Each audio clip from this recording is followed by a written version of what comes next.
পুলিশের cyber team বেশ গত 15 থেকে 20 দিন ধরে একটা তদন্ত করছিল অনলাইন জুয়ারি টিমের ব্যাপারে। তো এই সংক্রান্তে আমরা একটা টিমকে শনাক্ত করতে সক্ষম হয়েছি এবং টিমের যে দলনেতা ইব্রাহিম তাকে গত রাতে গ্রেফতার করতে সক্ষম হয়েছে। তো আমরা তার কাছে 2টি মোবাইল পেয়েছি এবং তাকে জিজ্ঞাসাবাদে সে আমাদেরকে যা জানিয়েছে যে সে 2021 সাল থেকে অনলাইনে জুয়া খেলে এবং বরিশাল অঞ্চলে টোটাল বিভাগের একটা গ্রুপের সে হচ্ছে টিম লিডার বলা যায় যে সেই টোটাল পরিচালনা করে। এবং আমরা তার মোবাইল এবং ডিভাইস চেক করে যে বিষয়টা পেয়েছি যে তার এই টিমের মধ্যে সর্বমোট 75 জন রয়েছে যারা সবসময় অনলাইনে জুয়া খেলে।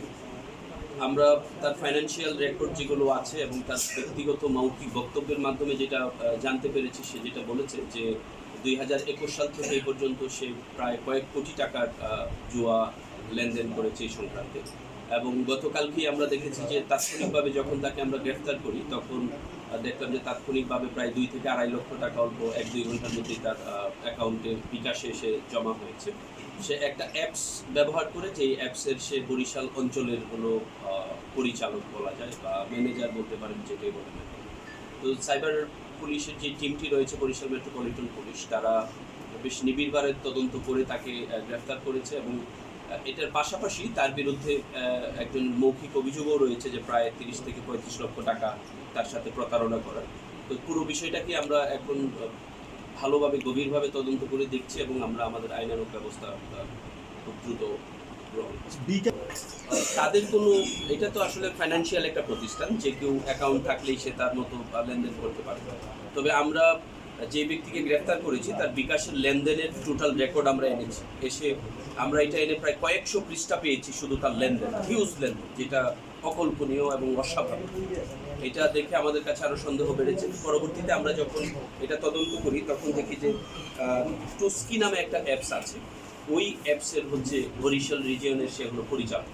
এই বরিশাল রিজিয়নের এই অ্যাপসের মাধ্যমে যেই জুয়ায় অংশগ্রহণ করে এবং জুয়া খেলে তার মাধ্যমেই এটা যেতে হবে, তার পরিচালনায় এটা এই অ্যাপসের মধ্যে হচ্ছে তারা হলো বাজি ধরে বিভিন্ন খেলায়, যেমন ক্রিকেট খেলা অথবা ফুটবল খেলা, এগুলোতে তারা বাজি ধরে অ্যাপসের মাধ্যমে তারা পয়েন্ট কেনা বেচা করে।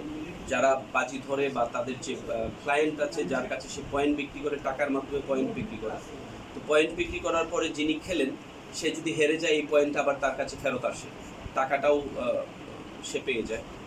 আর যদি কেউ বেশি জিতে ফেলেন বা খেলতে গিয়ে যদি কেউ দেখা গেল তার পয়েন্ট বেড়েছে, তাহলে এই পয়েন্টটা সে আবার কম দামে কিনে আবার সে পয়েন্ট বিক্রি করে বেশি দাম। আর যদি হেরে যায় তাহলে টোটাল টাকাটাই তার থেকে। বিভিন্ন দোকানে বসে বা বাড়িতে বসে বা অন্যান্য জায়গায় বসে সমানে এটা খেলছে। তো তরুণরা আমার মনে হচ্ছে যে এটার মাধ্যমে অনেক বেশি পড়ালেখা এবং অন্যান্য কাজ থেকে ডিস্ট্রাক্ট হচ্ছে। আটক কয়জন করেছি, তো এই গ্রুপে আরও আছে। কালকে তাকে গ্রেফতার করার সাথে সাথেই এদের নেটওয়ার্কটাও এত শক্তিশালী যে আমরা তাকে গ্রেফতার করার সাথে সাথেই কিন্তু তাদের টোটাল নেটওয়ার্কে 2-3 মিনিটের মধ্যে ছড়িয়ে গেছে। তো আমাদের টার্গেটের বেশ কয়েকজন তখন তাৎক্ষণিকভাবে তারা বাড়ি ছেড়ে এবং এলাকা ছেড়ে পালিয়েছে। তো যেহেতু আমাদের